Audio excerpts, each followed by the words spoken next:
All right, Nuggets fans, welcome in to PIckaxe and Roll, brought to you by our good friends over at BETONLINE. I am your host, Ryan Blackburn, at NBA Blackburn on Twitter, part of the Mile High Sports Podcast Network, and I am here, certainly not excited, but I am here to talk about the Denver Nuggets blowout loss to the OKC Thunder last night.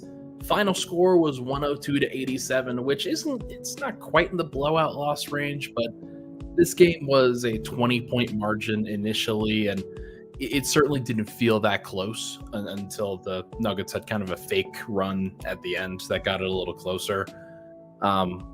Overall, not the best debut, not the most impressive performance from the Denver Nuggets, and one that I would expect a lot of people to be frustrated about. Just some of the decisions that were made, some of the players and the way that they sort of had their performances evolve. Not the best.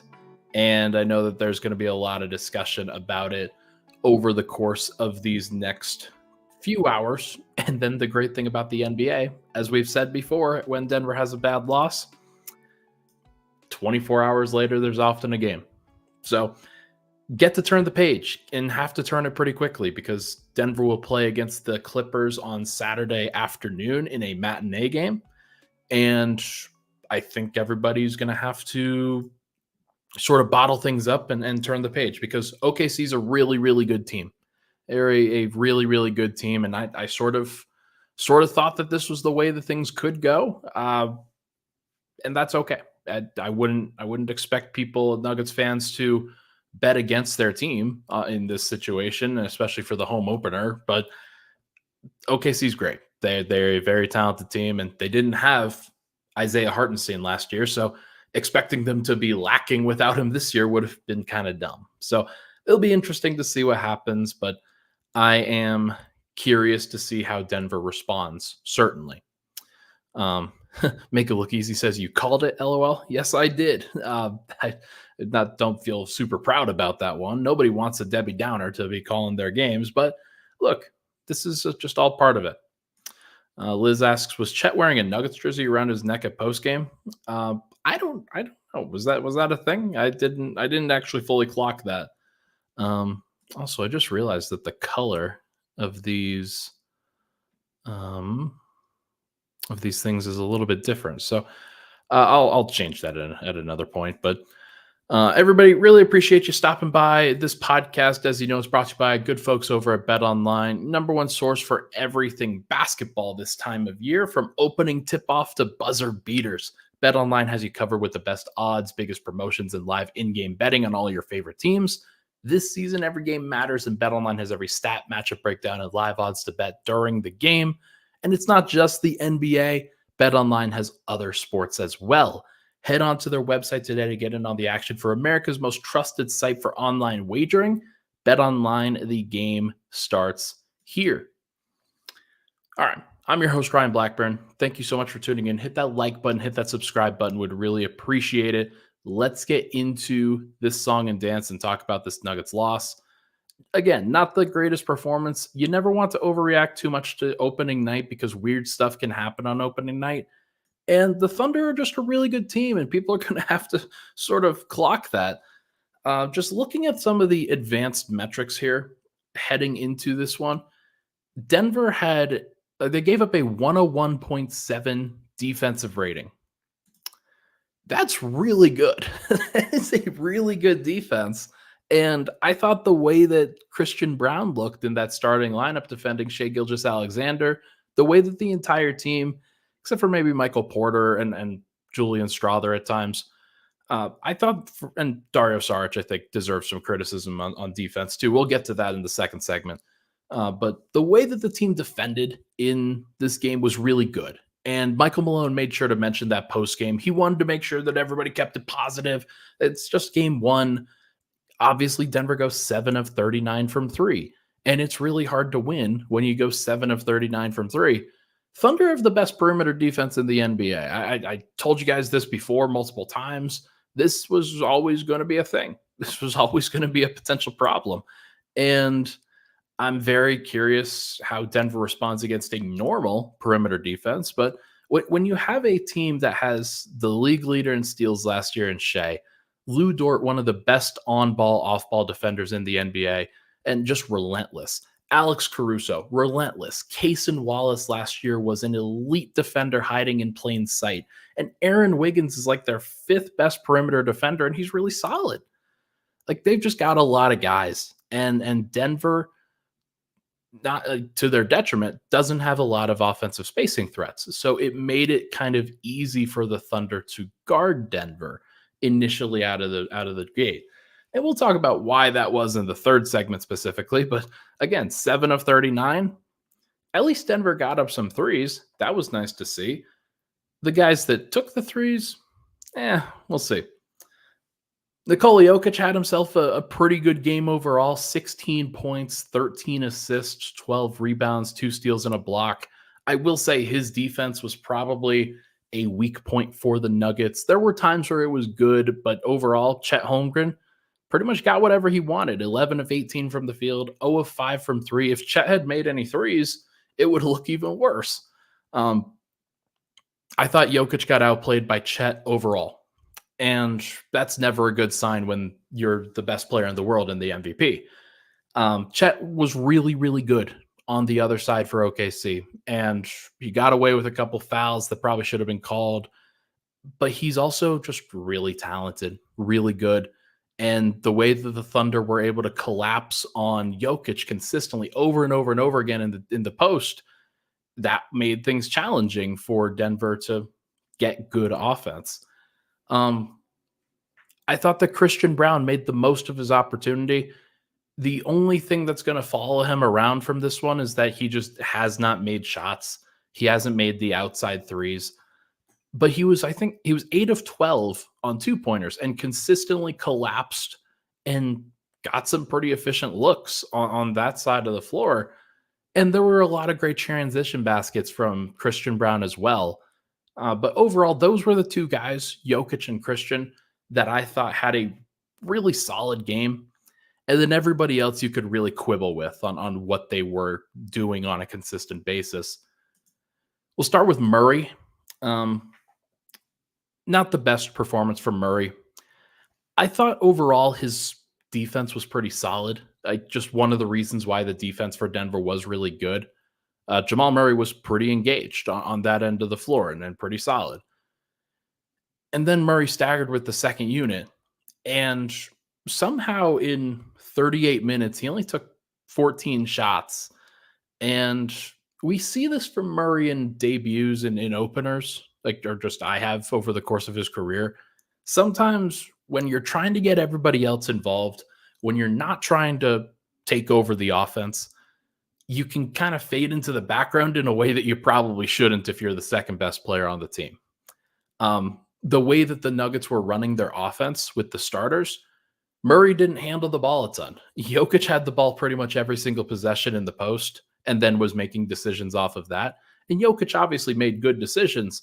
But for Murray, it was really tough because he's the only guy that the defense would actually respect. He and Porter were the only guys on the perimeter that they were actually respecting. So Murray didn't get a lot of shots. And then when he was with the second unit, he had a couple shots, and then he had to take a couple late shot clock possessions at the buzzer, threes, things like that. 4 of 14 doesn't necessarily do his line justice, but he also didn't make that much of an impact on the offensive end. So it is what it is. Michael Porter, I thought was worse personally. 5 of 17, 3 of 10 from 3. I like the 3 of 10 from 3, or at least the 10. I think that that's really important. But for a player that should be so physically overwhelming against a team like the Thunder, Michael Porter was never he had 2 free throws and he barely attacked the rim successfully in this particular one. I understand it from Murray where he's not driving into the teeth of the defense often. With Porter, I don't get it because he 2 of 8 from 2, only 2 free throws. And I remember the free throws, that was him driving in transition and being unable to be contained at that point. And I would have expected him to try that more. And then on the defensive end, I just get he was probably one of the weaker links on the defense in this last one. And there's just stuff that he does, like the giving up of the and ones against Chet Holmgren multiple times, losing his man, not being there as the low man defender, and allowing Chet to dunk when Jokic is rotating up at the level of the screen. There's just a lot of stuff. He did have a steal, no blocks for him. Denver needs somebody that's going to be on the back line if Aaron Gordon is not there. And that's a job that 6'10" Michael Porter should be able to do. So I'm watching him. I'm watching him for sure. We want to see the progression of Mike over the course of this year. Haven't really seen it so far. I'm curious to see how he responds in the next one, because the Clippers are very similar to the Thunder in terms of how they are built. And then finally, Aaron Gordon here in the starting lineup. A little bit disappointed, honestly, by Aaron Gordon. A couple garbage time baskets, 5 of 12 from the field, 12 points, 9 rebounds, 2 assists. He should be physically dominating the Thunder. That should have been a thing between, like, against Jalen Williams, Isaiah Joe, Lou Dort, Aaron Wiggins, who, like, if he's being guarded by Shea. That should be Aaron Gordon's kind of ability to get into the paint and be successful. He took 1 3, and it was kind of a weird 3 when he did take it. Not really going to blame him for that. He had some nice turnarounds. Like there were some good shots that he had in the mid range, and he had some times where he drove the lane and did some good things. But overall, I was expecting more, if I'm being honest. I thought that one of the reasons why Denver was not as successful as they needed to be offensively was because Gordon was not able to establish a paint presence as well. And against Chet Holmgren, I'm not surprised. This is going to be a thing against the OKC Thunder. The Nuggets are going to need to find ways to space.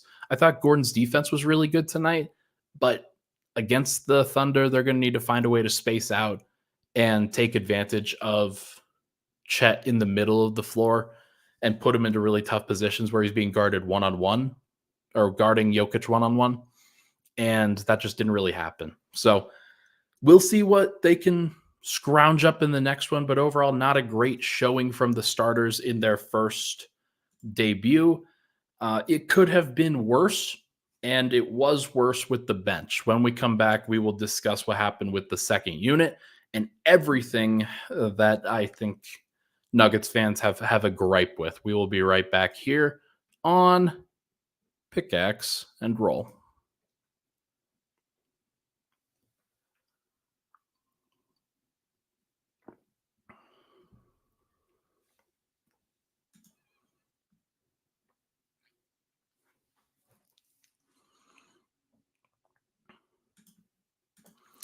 We're back. Pickaxe and Roll. Ryan Blackburn here. Thank you so much for tuning into the show. Apologies that it's not a more positive start. Not the best start, obviously, for the Nuggets. 7 of 39 from 3. I have it in the main topics here. Is that a concerning number? Of course. Everybody should be concerned by Denver's lack of shooting. And a lot of it came from the bench unit. I mean, you can take a look at the entire sort of picture here for Denver. Yeah, Jalen Pickett went 0 of 1. Hunter Tyson went 0 of 1. Zeke Naji went 0 of 1. But the other bench guys went, I think, 1 of 16 or 1 of 13. So the bench as a whole, like if you include garbage time, went 1 of 16 from 3. That means that the starters went 6 of 23. And I expect Murray to be better. I expect Porter to be better. But they'll be marginally better because they each shot like 30%, 33%. Jokic is going to have a better game at times. Christian Braun's going to make one at some point. That is going to happen eventually, and hopefully that gets the monkey off of his back. But I do think that's going to follow him around for a little bit, that if he does not make a 3 for a while, it's going to be pretty stressful. But the bench is where I think there should be some major concerns. Just going through the plus minuses here, Denver got off to a pretty good start in that first quarter. And then right when Russell Westbrook and Julian Strawther checked in, Denver gave up like a 21-5 run. And that's not a great sign. Like that's not something that you want to do. I'm not going to sit here and blame it on Russ and Julian Strother. I don't think that that's fair to either guy, but I am going to take note of it. And if the plus minuses are going to continue to look the way that they do when those guys jump in, then Denver's going to have to take a look at some different combinations and try some different things. But overall, Russell Westbrook minus 24, Julian Strother minus 23, Peyton Watson minus 13, Dario Saric minus 6.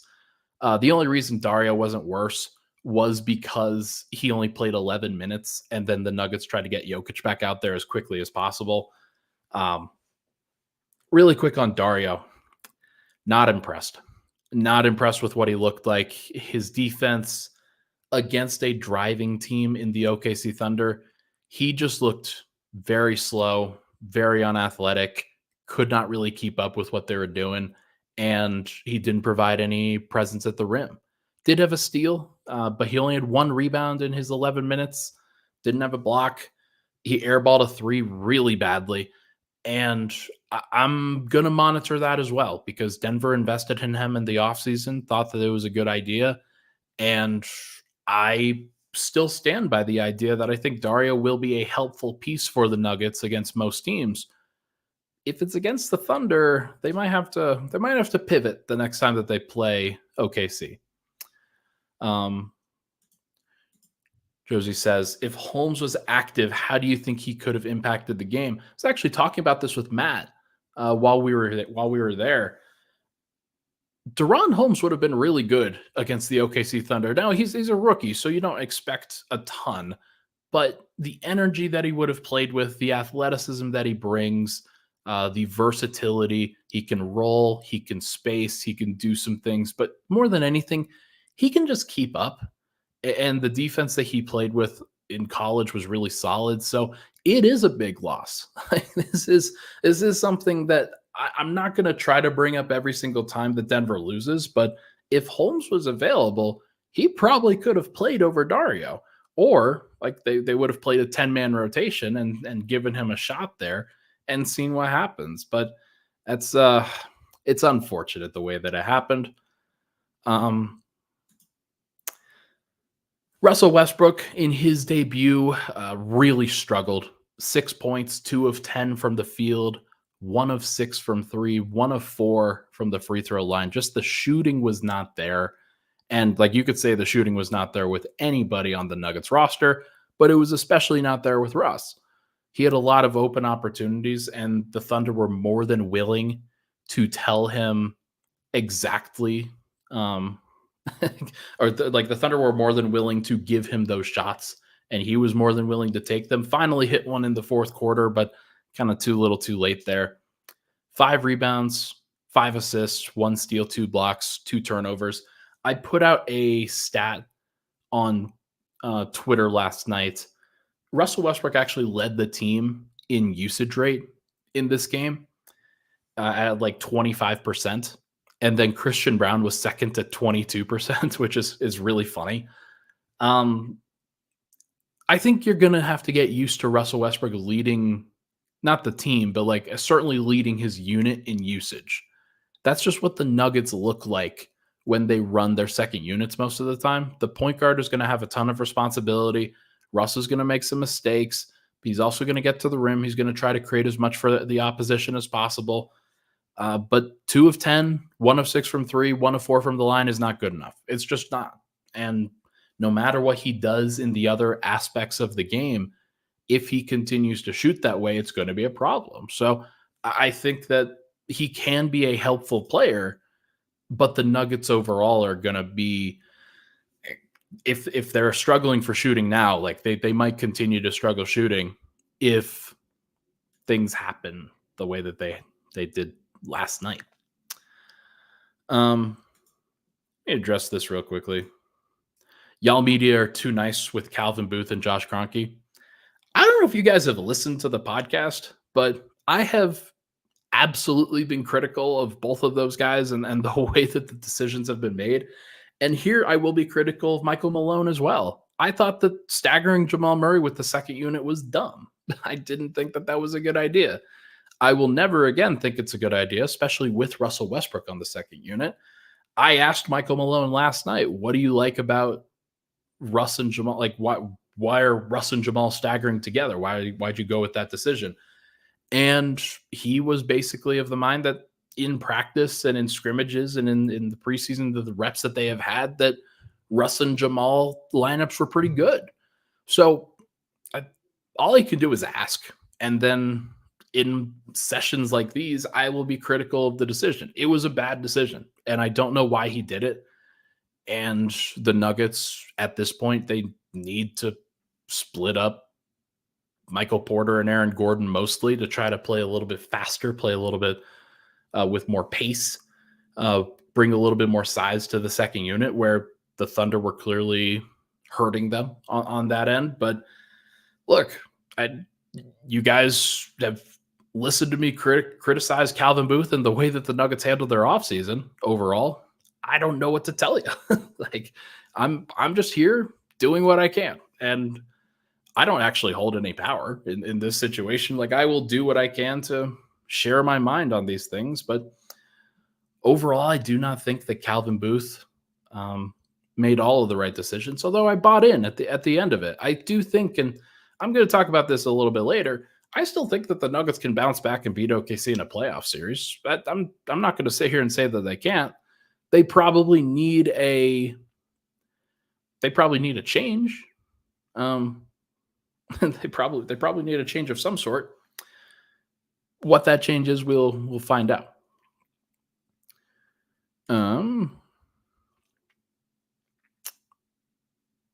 Cedric's popping up here with a super chat. Cedric with 199. How concerning is the Mall MPJ field goal percentage? I'm not that concerned. I'm really not. 4 of 14 for Jamal, 5 of 17 for Mike. For Mike specifically, that's what happens when you bomb away from three. And he wanted to help get Denver back into the game, and so threes are the best way to do it. If he goes 3 of 10 from three, that's just naturally going to happen with the field goal percentage. I think that what we've seen with the Nuggets before is that sometimes they'll have a really great field goal percentage as a team, a 2-point percentage, but then the threes were not good enough. So I commend Michael Porter for continuing to take those shots and trying to get Denver back into it that way. And I also think that Jamal will bounce back from a just overall field goal percentage level, not facing the OKC Thunder. There's only one OKC Thunder in the NBA, and they have a really great perimeter defense. I think that Denver will be fine. I'm not going to sit here and bemoan everything. I know a lot of people want me to do that. A lot of people want me to be very reactive on this and say, this is what's going, like, you should be upset about it. I'm not upset. Like, I think that Denver, like you guys know, I predicted a loss in this one. I thought that Denver would probably lose. And this game kind of bore out the way that I thought. I thought that Denver was a little bit even more hapless than they probably should have been offensively. But I'm not that concerned. I don't think anybody should be that concerned. Julian Strother, as we go to the other side, Russ, I think Russ will need to bounce back, but it was his first game with the Nuggets. We'll see what he does in the second one, although he is facing the Los Angeles Clippers in the second game. So if he's ever going to be on tilt, it's probably going to be these two against his first team ever in OKC and his last team that he played for before Denver. Julian Strother, 6 points, 3 of 6 from the field, 0 of 2 from 3. If there's one guy that you want taking more threes and other guys taking fewer threes, it's probably Strother. That's where the bench is going to have to start making better decisions. I think that they can make it happen. Julian overall offensively wasn't bad. Like, there were some times where he made some good plays and actually collapsed the defense, hit a couple floaters, did a nice thing, just kind of getting into the paint, but only 1 assist, only 6 points, and then was a minus 23. His defense was not very good in this one, and he'll need to be better on that end if he wants to deserve playing time going forward. Peyton Watson, his return to the court was overall not a good one. 2 points, 1 of 7 from the field, 0 of 4 from 3. He just looked very rusty, like on both ends of the floor. I'm not surprised by that. Nobody should be surprised by that. I don't think that he played that well. But this is a really tough matchup to come back to, obviously. And I gotta believe that this is kind of the necessary thing to get him back on track. Had a couple nice chase down blocks to really be helpful in transition, but overall the offense I think is an issue. So Denver's gonna have to figure out how their offense cannot be an issue. There was some discussion. I think Brandon Cristal in the post game pressers kept asking guys, like Russ and P-Watt, they should be pretty good together, right? I'm not sure that Russ and P-Watt are going to be great together because neither of them can really space the floor. There were a lot of times where Russ was finding P-Watt on the perimeter, wide open above the break for a three, and that kind of went the way that it should be expected. It didn't go that great. If P-Watt can turn into a solid 35% above the break 3-point shooter, then great, keep doing it. But I just don't know how much I expect that to happen, especially early on in the season when Peyton missed a whole bunch of reps. This is what I was talking about and why I was a little bit worried. He missed a whole bunch of time, and expecting him to be great out of the break was tough. Finally, Jamal in that second unit. Like I mentioned, I didn't expect it to go well with Russ and him. I don't think that that's the right thing that Denver should be doing. In general, I don't think that Russ or Jamal like made bad decisions with that bench group. I just think that I thought that Jamal tried to make the pass. He tried to make the right play and set up his teammates and do things that were important. Like he set up Julian Strawther multiple times. He set up Russ. He set up Peyton Watson. The Nuggets are going to have to get Dario a little bit more involved. They're going to have to get him more comfortable. And maybe Jamal can help with that. There's a lot with that bench unit that I'm not surprised that it went the way that it did. Jamal was only a -2 in this game, despite the fact that it looked pretty bad around him. Christian Braun a +8. He led the entire team, and part of that was just that opening run where he was out there, did a pretty good job. But honestly, Jamal -2 in his 38 minutes. It means that Denver was -13 in the other 10. I think that they should be handcuffing his minutes to Jokic. That'll make both players better, and that will give Jokic a consistent option every single time, so he doesn't feel like he has to go into the post every single possession. So we'll see what happens with it, but I do think that there are some concerns. Josie asks, Ryan, for the Clippers stylistically, what changes to the lineup do you think should be made? I don't think that Denver should make any changes initially. Actually, let's lead with this on the other side. When we come back, we will get to the Clippers game and also why I think Denver should be concerned. Nuggets should be concerned, but they shouldn't be overwhelmed by this particular discussion. We'll be right back here on Mile High Sports.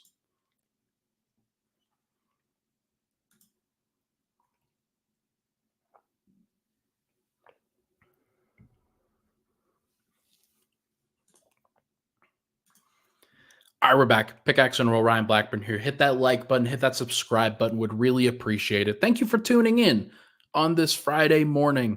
Let me know if you like these 10 a.m. time slots. I've been doing them pretty consistently over the past few weeks, and I think it's a good thing for me after the game. I'm either at the arena or there could be some potential conflicts with Locked On. So I'm curious to see how this works. Curious to see what we can get done here. Let me know what you like for this. I know IRL says I don't like late games. Me neither, because it means that and one of the things when I would be at the arena, I left last night at about 12:15-ish in like AM. And so I would be going live at 1 in order, like when I get back here. So I think 10 a.m. is a better timetable for that. And if you guys agree, then I'll keep doing it. but I think this is just a pretty good, reasonable time because I tried to get up this morning. Good Lord, it took a little bit because just when you have those late nights and it's pretty overwhelming, just need a little bit of a breather. So thanks for bearing with me. Where was that comment from Josie? Actually, I'll get to this in just a little. I'm starring this and I'll come back to it. The Thunder are a much better team than the Nuggets right now. That's where I'm going to kind of leave this. The Thunder at this point, they showed it in the preseason. And I know a lot of people, there were a lot of people, when I was critical of Denver after that OKC loss, there were a lot of people that are like, it's just the preseason. Why are you overreacting?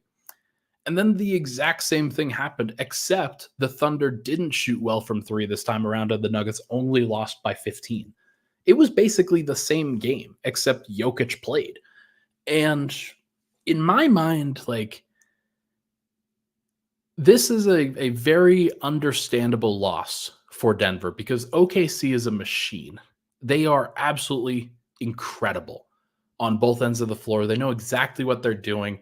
Mark Daigneault was coach of the year last year for a reason. He has this team looking incredible.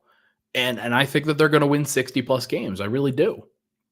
I don't think that they are going to struggle that much with anybody. And the way that the Nuggets looked against them is going to be a habit that other teams look against them. And Denver was able to keep it close because they've got really good talent and they've got a player that's overwhelming in Jokic that can create good shots for himself and everybody else on a consistent basis. But if you don't have the talent to shoot and to take them down, or if you've got some new faces in new places like Denver does, trying to figure things out, it was always going to be a little bit of a tough fit. Alex Caruso on the Thunder, easy fit. He's one of those guys that is an easy fit for a new team. Russell Westbrook, that's tougher. That's just a very unique fit, a very unique skill set that the Nuggets are trying to work in. And I'm not surprised that they struggled. Now, 7 of 39 is more than just struggling. That is, I think, a sign that Denver has some major concerns that they have to address at some point from a three-point percentage perspective. But like I talked about, the starters will shoot moderately better from three. The bench will shoot way better from three. 1 of 13 is not good enough. If they go 5 of 13 and are 38% the next time around, that wouldn't surprise me. And then if you're just doing the math here, if they make 4 more threes, this game is very close. Now, if I tell Denver to make 4 more threes, OKC is also allowed to make 4 more threes as well. And Denver still got some things that they gotta recover from, that they have to figure out how to make it work. IRL says the fix is Joker being more aggressive. I don't know if that's true. Honestly, I don't, because the way that the Thunder were collapsing on him on a consistent basis, he didn't have any space to be aggressive. Yeah, he could have probably pushed his way through Chet a couple extra times, but for the most part, he was dealing with a crowd. The screenshots that the people were taking of Denver spacing last night were really disheartening. Lots of players in the paint, especially when they kind of go to those mixed lineups where Denver and Jokic is playing with the bench unit.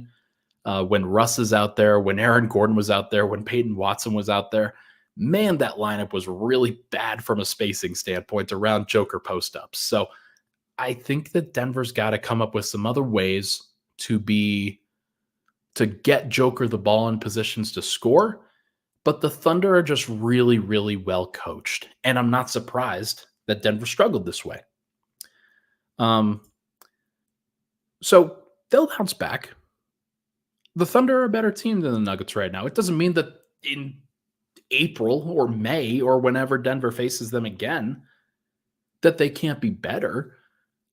I think that right now Denver's just 2 to 3 steps behind. And the Thunder have really established themselves. It's why I think that they're going to win 60 plus games. It's why they are such a tough threat for every team in the West. Denver specifically is actually the Thunder are a good matchup against the Nuggets. Denver doesn't have the personnel to really take advantage of the Thunder's weaknesses. Usually, Jokic would just overcome that. But if you don't have the spacing around him to really punish OKC for collapsing the way that they do, then Denver's got to fix that. So maybe one of the fixes, by the way, is benching one of Christian Braun or Aaron Gordon and putting in Julian Strawther and bringing him in as somebody that can be a consistent spacer. I could see Murray, Brown, Strawther, Porter, Jokic being able to space reasonably well. The problem that you run into with that lineup, of course, your defense starts to struggle. So Denver's got to balance that. They've got to figure out exactly what to do. The best thing that Denver could do is try to find some more guys that are two-way players, like Kentavious Caldwell-Pope. So we'll see. All right. Let's go back to this for the Clippers game, because I'm not going to be talking here until after the Clippers game is played. Ryan, for the Clippers stylistically, what changes to the lineup do you think should be made? I don't think any changes. I think that it would be an overreaction to change right now. It would be an admission of defeat for Michael Malone to change things right now. I think you need at least like 3 to 5 games before you can really say whether things worked or not. Because hypothetically, if Denver just shoots the ball better, then maybe this thing feels a little bit different. Obviously, Peyton Watson, that was him kicking off the rust. If he makes a 3, if Russell Westbrook makes another wide open 3, if Michael Porter goes 5 of 10 instead of 3 of 10, it feels like an entirely different game all of a sudden. And like, the Clippers are not as good as the Thunder, so Denver should be getting better looks overall. We'll see whether that actually happens, but I think overall, Denver should be going with the same group in order to prove that things work or do not work. I thought that Denver would be 5-5 out of the gate. That's what I predicted over at Locked On. I thought that 5-5 was a pretty reasonable record because they're going to look bad against OKC.